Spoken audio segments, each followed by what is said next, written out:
Boa noite, 19h40. A Comissão Parlamentar de Inquérito que apura o esquema de fraudes fiscais na Prefeitura de Limeira fez hoje a primeira reunião.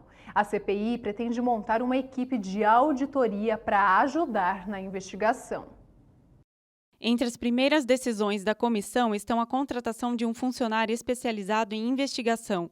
Eles também discutiram a contratação de uma empresa especializada em auditoria, para auxiliar na análise dos documentos e a nomeação de um procurador da Prefeitura. Eles têm um prazo de 15 dias, assim como as documentações, elas são de 15 dias, prorrogáveis por mais 15, além de ter também deliberado aqui para ir a plenário a convocação do secretário da Fazenda, o Vidotti, que foi a pessoa que juntou ali algumas provas e fez a denúncia ao Ministério Público. A comissão vai se reunir uma vez por semana para analisar os documentos e ouvir os representantes do Executivo e da sociedade. Por exemplo, teve empresas que também receberam alguns pedidos da comissão e a gente aguarda que eles estejam o mais breve possível para que a gente possa dar a devida celeridade a esse processo. No dia 23 de junho, 9 pessoas foram presas em uma operação do Ministério Público e Polícia Civil. Entre os alvos estão servidores e ex-servidores.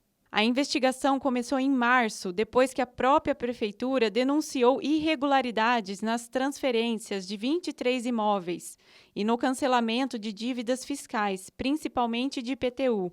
Dos 21 vereadores, 19 aprovaram o requerimento para abertura da CPI. O prazo para a conclusão dos trabalhos é de 90 dias, que pode ser prorrogado por mais 90. Além da CPI, a Polícia Civil e o Ministério Público também estão investigando o caso. O diabetes se tornou um sério problema de saúde pública e a cada ano os dados estão mais alarmantes. A previsão é que daqui a 8 anos, mais de 640 milhões de pessoas possam ter a doença no mundo. O Erinson tem 62 anos e há 10 teve o diagnóstico de diabetes. Excesso de urina, de ingestão de água também, de líquidos.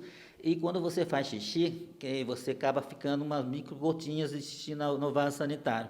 E ali de um dia para o outro, ou em horas, começa uma formiga a aparecer no vaso sanitário. Esse é o principal sintoma que a gente deve observar.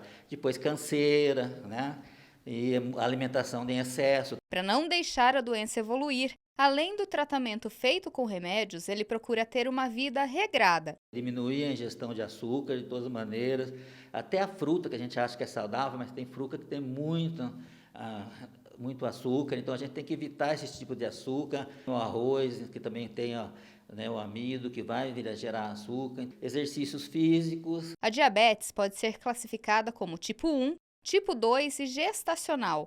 A primeira se manifesta logo nos primeiros anos de vida e afeta cerca de 10% dos diabéticos. Por ser autoimune, o sistema imunológico destrói as células produtoras de insulina. Já a diabetes tipo 2 aparece quando a pessoa passa a ter uma resistência ao hormônio que diminui a glicose e ocorre em quase 90% das pessoas que têm a doença. Isso acontece também na gestacional, podendo persistir ou não após o parto. O tipo 1 é uma doença autoimune, mas o controle também deve ser guiado por melhora dos hábitos, tá? Só que no tipo 1 a gente usa sempre insulina, não usa medicamento via oral. Por quê? Porque o pâncreas não funciona mais. Na gestante, preferencialmente, também a insulina. No ano passado, 537 milhões de pessoas no mundo foram diagnosticadas com a doença, mas, de acordo com a Federação Internacional de Diabetes, esse número pode chegar a 643 milhões em 2030 e até 783 milhões até 2045. O Brasil entra em quinto lugar nessa estatística, com cerca de 17 milhões de adultos diabéticos, perdendo só para a China, Índia, Estados Unidos e Paquistão. Segundo a IDF, ainda em 2021, a doença matou quase 7 milhões de pessoas, o que corresponde a uma morte a cada 5 segundos. Isso acende o alerta quanto aos cuidados e à manutenção de hábitos mais saudáveis, principalmente quando se trata do tipo 2 da doença. O principal aumento foi do diabetes tipo 2, pelo que eu expliquei anteriormente, que é os maus hábitos de vida, né? É o sedentarismo, o aumento muito grande da obesidade, uma alimentação rica em carboidratos simples, açúcar, e isso foi levando, né? O principal é porque aumentou a obesidade, acabou aumentando o número de diabetes tipo 2. Para uma doença tão séria, a prevenção é muito importante. E foi preso em Limeira mais um suspeito de participação na morte de Tiago dos Santos Camilo. O homem estava na casa dele quando a polícia chegou para cumprir o mandado de prisão. Ontem, uma mulher de 32 anos foi detida. A Polícia Civil tenta localizar mais um homem tido como principal suspeito do homicídio. O corpo da vítima de 40 anos foi encontrado no sábado no porta-malas de um carro incendiado. A polícia suspeita que a motivação para o crime tenha sido ciúmes. O ginásio de esportes Fortunato Lucato, em Limeira, sediou hoje a 3ª edição dos Jogos Locais de Ginástica Rítmica Adaptada.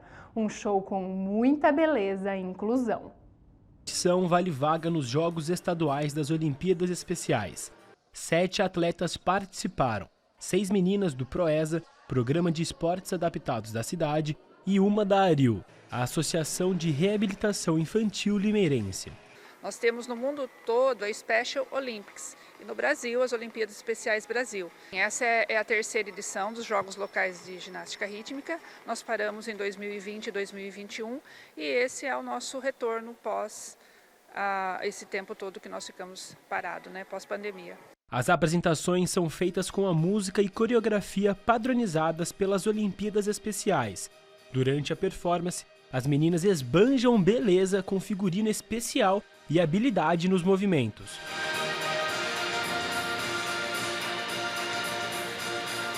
Elas têm que ouvir a música, né? Tem um padrão de piso, elas aprendem as dificuldades corporais, que são saltos, equilíbrios e rotações, e também o manejo do aparelho. No caso dessa competição, elas vão utilizar a corda. A ginástica rítmica traz mais flexibilidade, equilíbrio e força, além de ajudar na saúde emocional e na socialização dessas jovens. Elas aprendem a conviver, participar em equipe, uma ensinando a outra o respeito, a solidariedade, e isso tem que sempre estar presente e também é trabalhado isso com elas. A Érica é atleta há 5 anos. Em 2017, chegou a representar o Brasil no Panamá nos Jogos Latino-Americanos das Olimpíadas Especiais. Gosto de fazer ginástica, é meu sonho. Quando você está dançando, você pensa no quê? Energia, muito feliz. Já a Rafaela começou na ginástica no ano passado. Desde então, tem treinado muito para a apresentação. Treinei toda quarta-feira e terça-feira. Eu fico muito feliz, faz qualquer dança que entra na minha cabeça.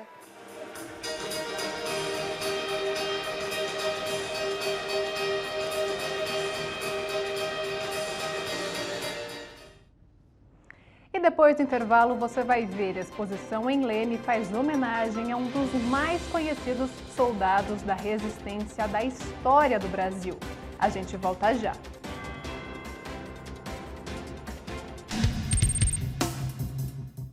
Araras confirmou 287 casos de Covid nos últimos 7 dias. Também foi registrada uma morte pela doença no período. 4 pessoas estão internadas na enfermaria Covid. Em Piracicaba, 352 pacientes testaram positivo para a doença desde o dia 2 de julho. 1.154 pessoas ainda estão em tratamento na cidade. 5 mortes foram confirmadas no período por complicações do novo coronavírus. Em Rio Claro, foram 643 novas infecções. 23 pessoas estão internadas na cidade, 10 delas na UTI. As pessoas com mais de 30 anos podem tomar a 4ª dose da vacina contra a Covid a partir de segunda-feira em Araras. Os imunossuprimidos dos 12 aos 17 anos também podem se vacinar com a 4ª dose. Os agendamentos estão disponíveis no site araras.sp.gov.br/agendamento vacinação. A Associação de Amigos das Crianças de Araras, a ANCRA, está com inscrições abertas para o projeto Investir no Futuro. A ação é uma parceria com o Instituto Votorantim e com o Conselho Municipal dos Direitos da Criança e do Adolescente. O objetivo é preparar os adolescentes para o futuro profissional e inseri-los no mercado de trabalho.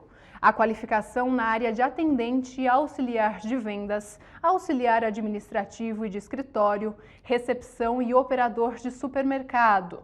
Para participar é preciso ter de 12 a 17 anos. A inscrição pode ser feita até o dia 31 pelo telefone 3541-5958 ou pelo 3541-6182. Terça-feira é aniversário de morte de um dos mais conhecidos militares da história do Brasil, Nilton Prado. Natural de Leme, a cidade faz homenagem ao filho ilustre durante todo esse mês. Em homenagem ao centenário do ato de heroísmo de uma grande personalidade de Leme, a Secretaria de Cultura e Turismo da cidade realiza a Semana Nilton Prado, uma semana repleta de atividades. No sábado de manhã, também, dia 9, a gente vai inaugurar um monumento em homenagem à Revolução de 32, Revolução Paulista. No dia 12 de julho vai ser o último evento, a gente vai encerrar a semana com um evento na praça pública junto ao monumento, ao busto do herói, e vai ser às 6 horas da manhã. Então a gente vai ter uma cerimônia bastante marcante, né? Com a formatura do tiro de guerra. Nilton nasceu em 16 de julho de 1897 e passou toda a infância em Leme. Foi coroinha da Igreja São Manuel e também tocou na banda infantil da cidade. E em 1917 foi para o Rio de Janeiro, onde ingressou na vida militar. E 3 anos depois foi nomeado segundo-tenente. Em 22, Nilton Prado participou com mais 16 militares e um civil na resistência da revolta do Forte de Copacabana, movimento do Exército Brasileiro que queria derrubar o presidente do Brasil na época, Epitácio Pessoa, e também manifestar a insatisfação com o sistema que o elegeu. Então a gente tinha desde o voto cabresto, em que os funcionários das fazendas eram obrigados a votar em quem o fazendeiro escolhesse, né, os coronéis da época, né? E a própria apuração de voto, na verdade, poucas pessoas tinham direito de votar, 5% mais ou menos da população brasileira podiam votar na época, né? Mulheres não, né? E pessoas que não pertencessem então a esses núcleos das fazendas, funcionários também não podiam votar, né? Na exposição 100 anos de heroísmo que está no Museu Histórico de Leme, por meio de um vídeo é possível conhecer mais sobre a vida de Nilton Prado e também um pouco do tenentismo em que participou ativamente. O movimento, como a Revolta do Forte, queria o voto secreto, fim da corrupção, Estado mais forte, reforma escolar e independência do Poder Judiciário. Além do vídeo com 50 fatos históricos de Nilton Prado, nós temos a farda, cap, telefones da época, algumas fotos, o documento registro de nascimento de Nilton Prado. Aqui na Praça Rui Barbosa, no centro da cidade, foi feito este busto em homenagem a Nilton Prado. E abaixo dele estão os restos mortais do militar que foi um dos heróis no episódio histórico Os 18 do Forte de Copacabana, que completa 100 anos este ano. Leme honra o seu herói com o busto que fica na Praça Central. O busto foi inaugurado em 1931. Posteriormente, em 1968, trouxeram os restos mortais de Nilton Prado. Então, ali onde está o busto é o túmulo de Nilton Prado. Também nós temos a escola Nilton Prado, também temos ruas Nilton Prado.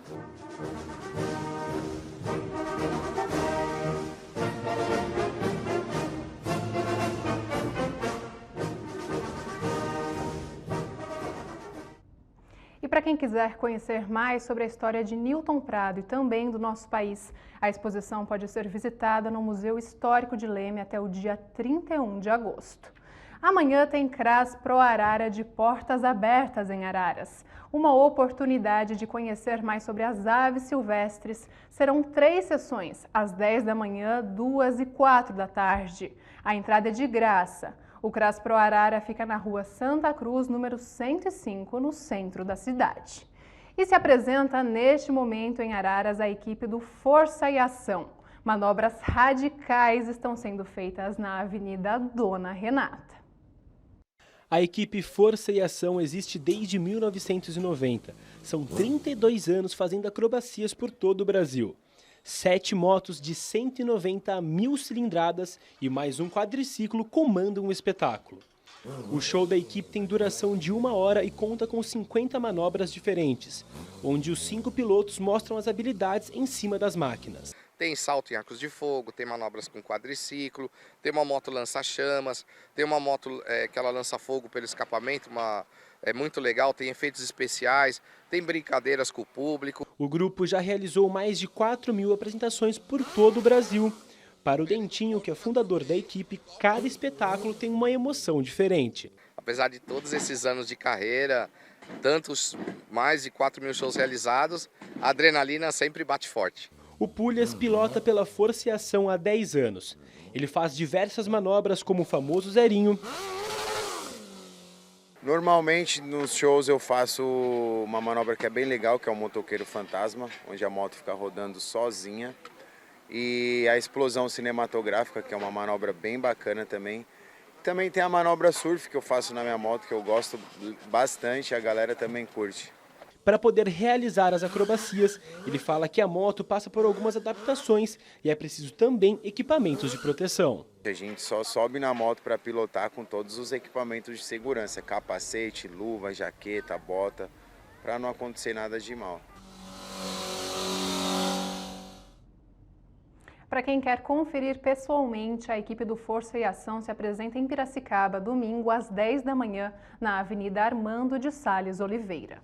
E a gente fica por aqui. Você pode rever o jornal no YouTube e na nossa reprise à 00:30. Nos acompanhe também pelas redes sociais. Uma boa noite e um ótimo final de semana.